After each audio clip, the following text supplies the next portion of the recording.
Era uma noite quente em São Paulo, o tipo de noite em que a cidade parecia pulsar junto com os holofotes de um estúdio de televisão. As câmeras, posicionadas em diferentes ângulos, já estavam ligadas, e a plateia murmurava com aquela ansiedade típica de quem estava prestes a presenciar um encontro especial. No centro do palco, uma poltrona de couro marrom claro aguardava a chegada de um convidado que dispensava apresentações, Ricardo Isaacson dos Santos Leite, conhecido mundialmente como Kaká. O ex-craque do Milan e da seleção brasileira caminhava até o palco com seu sorriso tímido, cumprimentando o público com um gesto de mão, simples, mas caloroso. Ainda mantinha o porte elegante de quando jogava. Alto, ombros largos, cabelo penteado com discrição. Mas havia também no olhar um certo peso, um brilho misturado de alegria e melancolia. Típico de quem já viveu tudo no futebol e agora carregava histórias que não se apagam. O programa se chamava Memórias do Esporte, transmitido ao vivo para todo o Brasil. A proposta era revisitar momentos marcantes da carreira de grandes atletas, misturando emoção, bastidores e reflexões sobre a vida. Kaká sabia que muitas lembranças viriam à tona. A bola de ouro de 2007, a conquista da Liga dos Campeões, os gols decisivos pelo Milan e pela seleção. Mas não imaginava que, naquela noite, uma cicatriz do passado voltaria a arder de forma tão intensa. O apresentador, um jornalista experiente e carismático chamado Marcelo Tavares, abriu a entrevista com entusiasmo. Senhoras e senhores, recebam com aplausos calorosos um dos maiores símbolos de fair play e talento do futebol mundial, Kaká. A plateia explodiu em palmas e gritos de Kaká. Kaká. O ex-jogador agradeceu com uma reverência leve e se sentou. O clima era descontraído, com risos e memórias felizes. Marcelo mostrou vídeos de gols históricos, como aquele contra o Manchester United em 2007, quando Kaká driblou 2 zagueiros com um só toque. O público vibrou, e o ex-craque sorriu, lembrando-se de seus dias de glória. Mas, após quase 40 minutos de conversa, Marcelo abriu espaço para perguntas da plateia. Várias mãos se ergueram. Uma menina perguntou sobre a importância da fé na carreira de Kaká. Outro jovem perguntou sobre sua passagem pelo Real Madrid. Até que um rapaz de cerca de 20 anos, estudante de jornalismo, segurando o microfone com as mãos trêmulas, fez a pergunta que mudaria o tom da noite. Kaká, você se arrepende de algo na sua carreira? Algum momento que você gostaria de apagar? Tipo, o cartão vermelho na Copa do Mundo de 2010? O estúdio ficou em silêncio. A pergunta ecoou como um trovão. Marcelo arregalou os olhos, tentando suavizar. Uma questão polêmica, hein? Disse, rindo nervosamente. Mas Kaká permaneceu quieto por alguns segundos, respirando fundo. Seu sorriso desapareceu, dando lugar a uma expressão distante, como se tivesse sido transportado de volta àquele dia em Joanesburgo, na África do Sul. Era o minuto 88 da partida entre Brasil e Costa do Marfim. Ele se lembrava nitidamente do toque leve no corpo de Keita, do adversário se jogando no chão, da mão do árbitro francês levantando o cartão vermelho. O sentimento de incredulidade, de injustiça, de impotência. Lembrava-se de levantar os braços, de olhar para o banco de reserva sem entender. Era como se o tempo tivesse congelado naquele instante. Ele piscou algumas vezes, voltando ao presente. Sorriu de leve, mas não era um sorriso de alegria. Era um sorriso de quem carrega um fardo. Sabe, começou, com a voz serena, mas firme. Esse cartão vermelho é, sim, uma cicatriz na minha memória. Eu nunca vou esquecer. Não porque eu tenha feito algo errado, mas porque foi uma injustiça. E injustiça, a gente nunca esquece. A plateia permaneceu em silêncio, atenta a cada palavra. Ele continuou. Eu poderia ter reclamado, poderia ter falado mal do adversário ou do árbitro, poderia ter alimentado o ódio. Mas não fiz. Preferi o silêncio. Porque sempre acreditei que a vida, de alguma forma, coloca as coisas no lugar. Não precisava ser eu a gritar. O tempo fala mais alto que qualquer protesto. Marcelo aproveitou a deixa. Então você nunca conversou com Keita depois disso? Kaká balançou a cabeça. Nunca. Nem pessoalmente, nem por mensagem. Ficou como ficou. Talvez seja melhor assim. A câmera deu um close no rosto de Kaká. Havia algo de melancólico em seus olhos castanhos, como se uma parte dele ainda pedisse justiça, ainda que não em palavras. Era a imagem de um homem que carregava a serenidade, mas também a dor silenciosa de ter sido injustiçado diante de milhões de pessoas. Do fundo da plateia, uma senhora gritou: "Você é exemplo, Kaká. O Brasil se orgulha de você." O público aplaudiu de pé. Kaká sorriu novamente, dessa vez mais genuíno, como se aquele gesto tivesse aliviado parte do peso. Mas, dentro de si, sabia que aquele assunto ainda não estava encerrado. A ferida estava cicatrizada por fora, mas sensível por dentro. E agora, ao ser lembrado em rede nacional, a dor parecia ter despertado novamente. Depois da gravação, já no camarim, Kaká ficou alguns minutos sozinho. Pegou o celular, abriu as redes sociais e viu que a cena já estava viralizando. Kaká fala sobre Cartão Vermelho de 2010, injustiça nunca esquecida, fair play até no silêncio. Comentários de apoio se multiplicavam, mas também havia aqueles que, sem conhecer o contexto, zombavam. Se não tivesse sido expulso, talvez o Brasil fosse campeão. O ex-jogador suspirou. Percebeu que, mesmo passados mais de 10 anos, aquela sombra ainda o perseguia. Enquanto tomava um copo d'água, recebeu uma mensagem inesperada de um ex-companheiro de seleção, Júlio César, o goleiro. Vi sua entrevista. Força, irmão. Todos sabemos que aquilo foi injusto. O mundo sabe. Kaká respondeu com um simples emoji de mãos unidas, em sinal de gratidão. Naquela noite, ao voltar para casa, deitou-se ao lado da esposa e ficou olhando para o teto. As imagens da Copa de 2010 voltavam como flechas, o estádio vibrando, os gritos da torcida, o rosto do árbitro, a expressão falsa de dor de Keita. Tentava afastar, mas não conseguia. Era como se alguém tivesse apertado o botão de replay em sua mente. Por que essa lembrança voltou tão forte hoje? Sussurrou para si mesmo. Não tinha resposta, mas algo dentro dele dizia que aquela história ainda não tinha terminado. Naquela tarde abafada em Abidjan, o avião pousou suavemente, e Kaká observava pela janela as cores fortes do pôr do sol refletindo no mar. Ele tentava se convencer de que estava ali apenas para mais um jogo beneficente, algo que sempre lhe dava prazer e sentido de missão. Mas o coração insistia em acelerar. O simples fato de estar na Costa do Marfim já era suficiente para trazer à tona lembranças antigas que ele preferia manter adormecidas. Afinal, aquela terra era também a terra de Keita, o adversário envolvido no episódio que o marcará para sempre na Copa do Mundo de 2010. No saguão do aeroporto, uma multidão esperava. Havia faixas coloridas, crianças com camisas do Brasil, fotógrafos, jornalistas, todos ansiosos pela chegada do ídolo. Kaká sorria, acenava, distribuía autógrafos. Por fora, mantinha a imagem tranquila e afetuosa.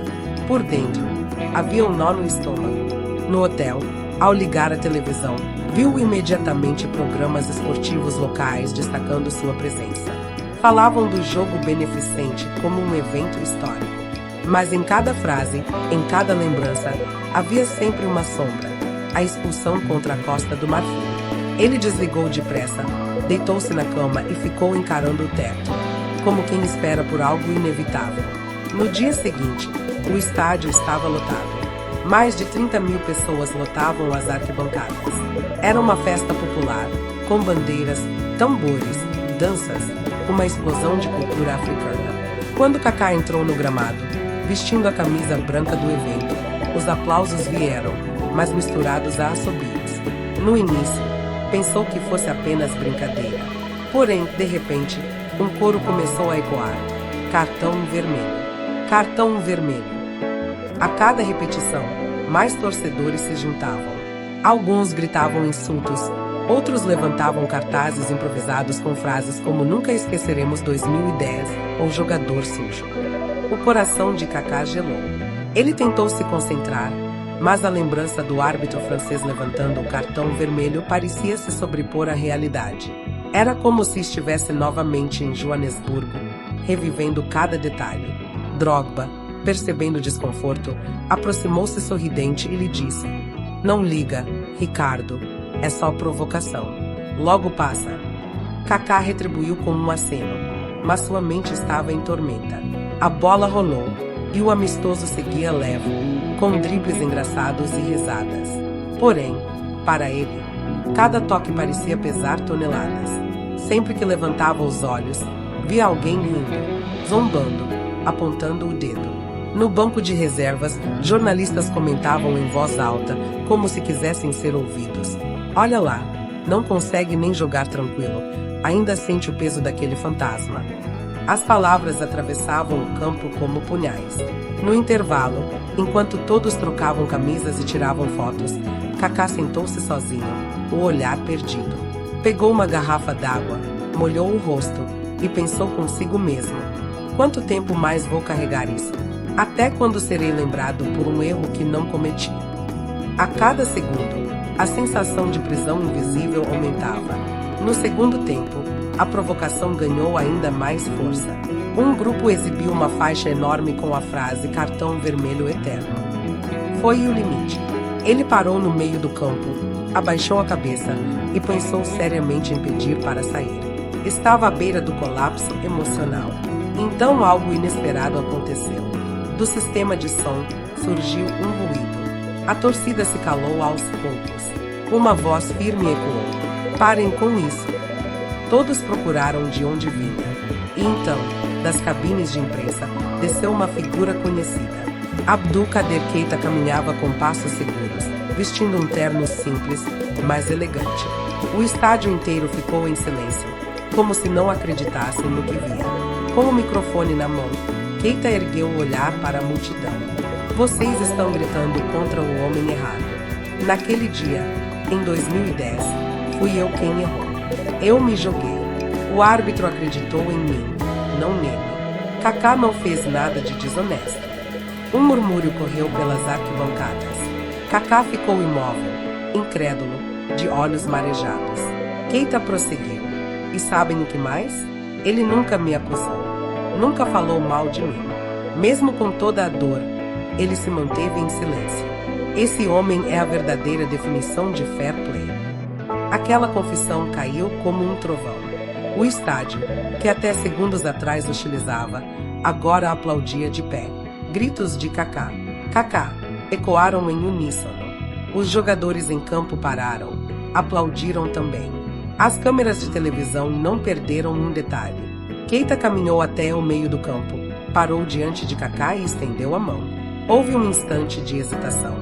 O tempo parecia suspenso. Então Kaká a segurou com força. Em seguida, abraçaram-se. Foi um abraço longo, sincero, carregado de lágrimas e libertação. O público explodiu em aplausos. Alguns torcedores choravam. Outros se levantavam para registrar aquele momento histórico. Os fotógrafos capturaram a imagem, o brasileiro e o marfinense, lado a lado, mãos erguidas. Era mais do que futebol. Era uma cena de redenção, de justiça tardia, de reconciliação. Naquele instante, Kaká sentiu o peso de uma década sendo retirado de seus ombros. A cicatriz ainda estava lá, mas já não doía. Pela primeira vez em anos, aquele cartão vermelho deixava de ser uma ferida para se tornar uma lição. O estádio que começara hostil agora ovacionava. E ele compreendeu, profundamente, que o silêncio que escolhera lá atrás finalmente tinha encontrado sua voz. Naquela noite em Abidjan, depois do jogo beneficente que terminara com aplausos e lágrimas, o mundo já falava sobre o abraço inesperado entre Kaká e Keita. As redes sociais transbordavam de imagens, vídeos e comentários. No Twitter, hashtags como #FairPlayEterno e #KakáKeita estavam entre os assuntos mais comentados em vários países. Jornais internacionais publicavam manchetes chamando aquele momento de a maior reconciliação da história recente do futebol. Mas, no silêncio do quarto de hotel, Kaká ainda tentava processar o que havia acontecido. Sentado à beira da cama, com o uniforme ainda molhado de suor, olhava fixamente para a tela do celular, vendo milhões de mensagens. Era um turbilhão de sentimentos: alívio, surpresa, gratidão. Pela primeira vez em muitos anos, ele não sentia apenas a dor de 2010, mas também uma sensação de libertação. Keita, por sua vez, estava em seu quarto, no mesmo hotel, cercado por jornalistas que imploravam por entrevistas. Desde a sua confissão pública no gramado, ele se tornará o centro das atenções. Alguns o criticavam, chamando de oportunista por demorar tanto para falar a verdade. Outros, no entanto, exaltavam sua coragem em assumir a culpa diante de sua própria torcida. E ele sabia que o momento de se pronunciar oficialmente havia chegado. Então, aceitou participar de uma coletiva de imprensa no dia seguinte, no salão principal do hotel. A manhã amanheceu quente e abafada. O salão de eventos estava lotado de repórteres, câmeras de TV, fotógrafos e até torcedores que conseguiram entrar. Kaká, ainda hesitante, decidiu comparecer apenas como ouvinte. Não queria ser protagonista, queria apenas escutar.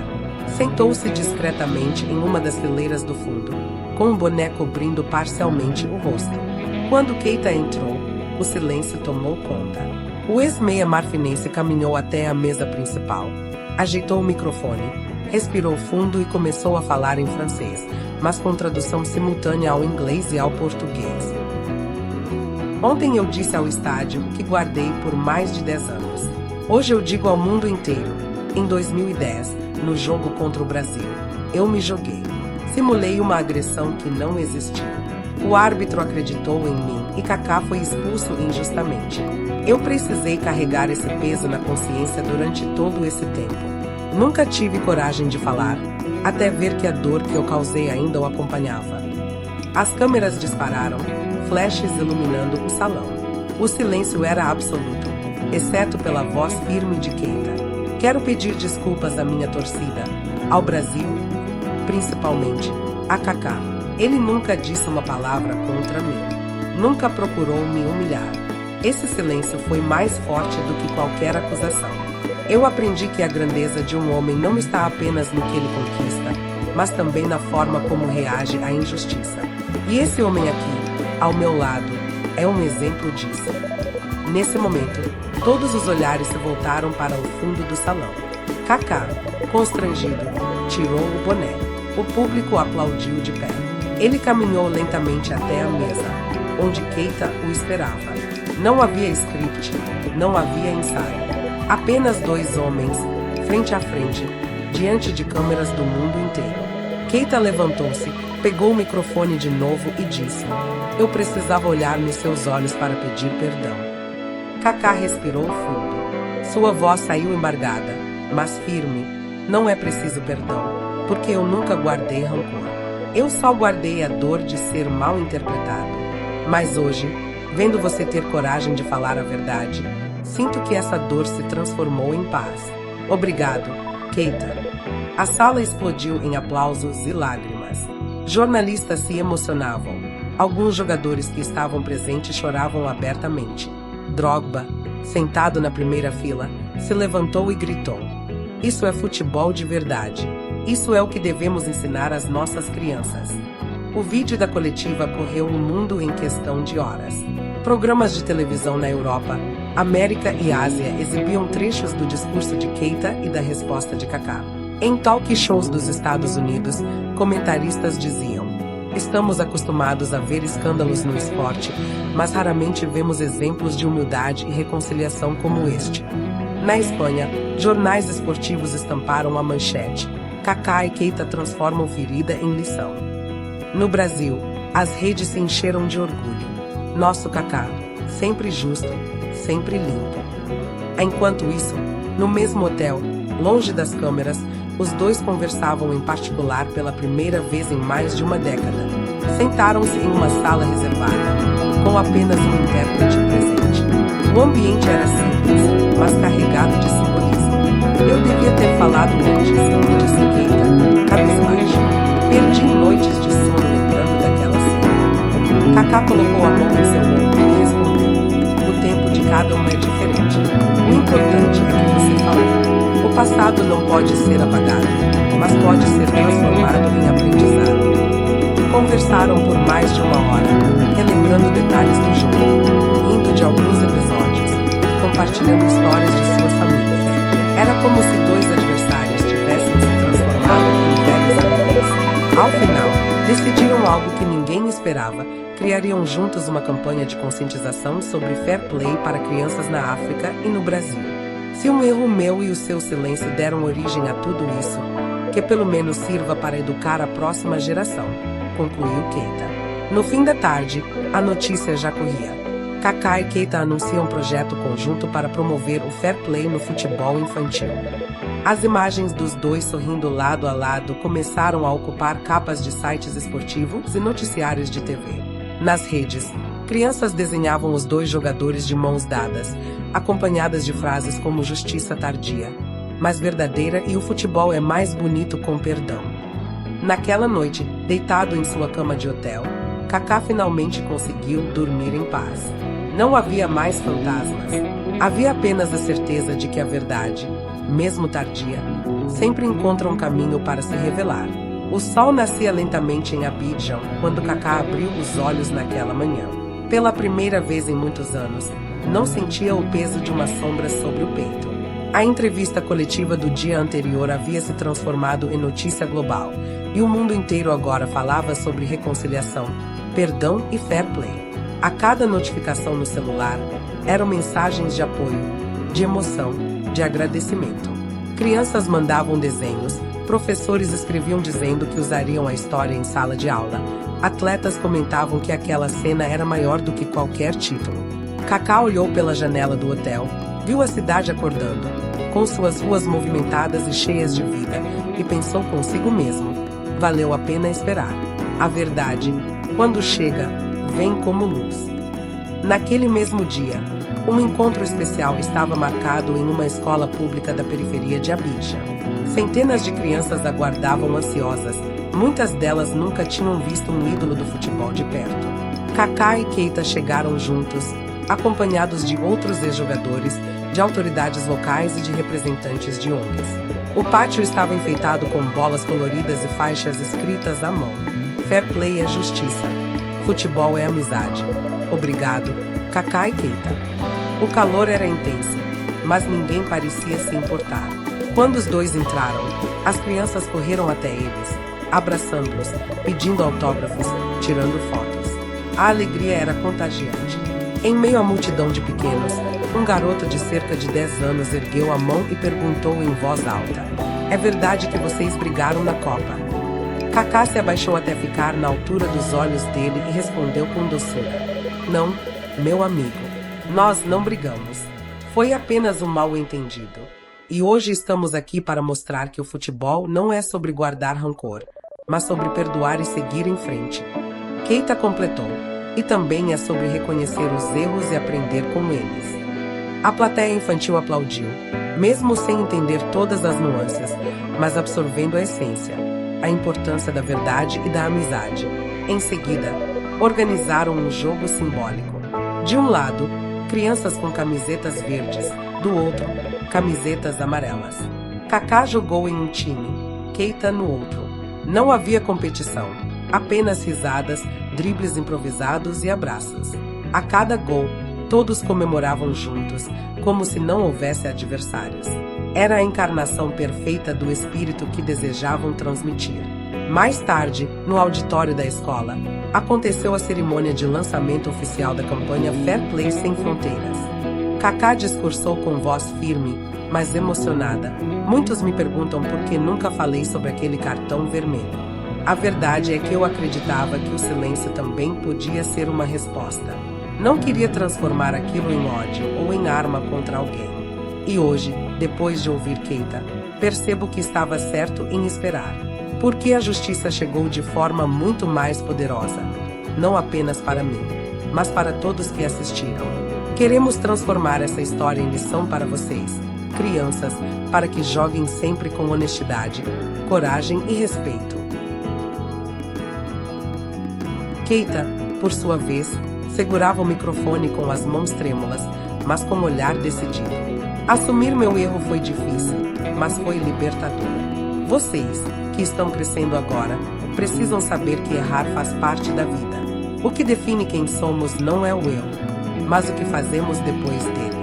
Eu errei, mas graças a Kaká, que nunca me julgou, hoje posso transformar meu erro em uma ferramenta de aprendizado. Se eu puder impedir que vocês repitam isso, já terá valido a pena. A plateia, composta de crianças, pais, professores e jornalistas, levantou-se em aplausos. Alguns choravam, outros sorriam comovidos. Era um daqueles momentos em que se percebia que o futebol era apenas a porta de entrada para algo muito maior, uma mensagem de humanidade. Nos dias seguintes, a iniciativa ganhou proporções inesperadas. O vídeo da visita à escola viralizou. Em São Paulo, crianças em escolas públicas começaram a pintar murais com as palavras Fair Play. Em Abidjan, professores usaram a história de Kaká e Keita como exemplo em aulas de ética. Em Madrid, um jornal publicou: a lição que nem a Champions League ensina: a grandeza está no perdão. Até mesmo a FIFA, muitas vezes criticada por suas contradições, publicou uma nota oficial exaltando o gesto de ambos e prometendo incluir aquele episódio em campanhas globais. Para Kaká, o mais emocionante era ver como uma ferida pessoal se transformará em algo coletivo. Ele recordava das noites em que deitava na cama, remoendo a injustiça do cartão vermelho, sentindo-se impotente. Agora, aquela mesma lembrança era motivo de orgulho, porque tinha gerado transformação. Em uma conversa íntima com sua esposa por telefone, ele disse: amor, eu sinto que finalmente estou livre. Não só eu, mas todos que acreditam no poder da verdade. Foi como se a vida tivesse escrito um roteiro melhor do que qualquer coisa que eu poderia planejar. Keita também experimentava uma paz inédita. Caminhando pelas ruas de Abidjan, era abordado por torcedores que antes o idolatravam apenas pelo talento, mas agora o respeitavam pela coragem. Alguns diziam: você nos mostrou que é humano, e ser humano é também saber reconhecer os erros. Outros agradeciam: obrigado por ensinar nossos filhos a não repetir o mesmo.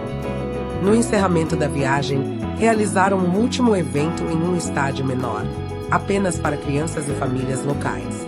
Antes da bola rolar, Kaká e Keita entraram juntos de mãos dadas. Os alto-falantes tocaram uma música suave, e a tela gigante projetou imagens do jogo de 2010, do cartão vermelho, do silêncio de Kaká, do abraço no amistoso e da coletiva de imprensa. Era como se o passado e o presente se encontrassem numa narrativa visual, fechando um ciclo. Ao final, apareceu a frase: o tempo traz a verdade traz a paz. Quando a bola rolou, já não importava quem vencia. Importava o sorriso das crianças correndo atrás da bola, os aplausos dos pais, as lágrimas dos professores, o brilho nos olhos dos dois ex-atletas. No banco de reservas, um jornalista comentou em voz baixa: hoje, eles venceram a partida mais importante de suas vidas. De volta ao Brasil, semanas depois, Kaká foi convidado para outro programa de televisão. O apresentador o perguntou: agora que tudo foi revelado, como você define aquele cartão vermelho? Ele sorriu, olhou para a câmera e respondeu: eu não chamaria mais de cartão vermelho, chamaria de cartão da vida. Porque, às vezes, aquilo que parece uma injustiça é, na verdade, o começo de algo maior. Foi preciso esperar 10 anos, mas hoje sei que cada lágrima valeu a pena. E assim, o que começou como uma dor solitária se transformou em legado. Não apenas para Kaká ou Keita, mas para milhões que assistiram, aprenderam e se emocionaram. O cartão vermelho deixou de ser símbolo de vergonha e tornou-se símbolo de perdão. O tempo, afinal, havia cumprido sua promessa. A justiça não veio dos árbitros, mas da coragem, da humildade e da fé no poder da bondade.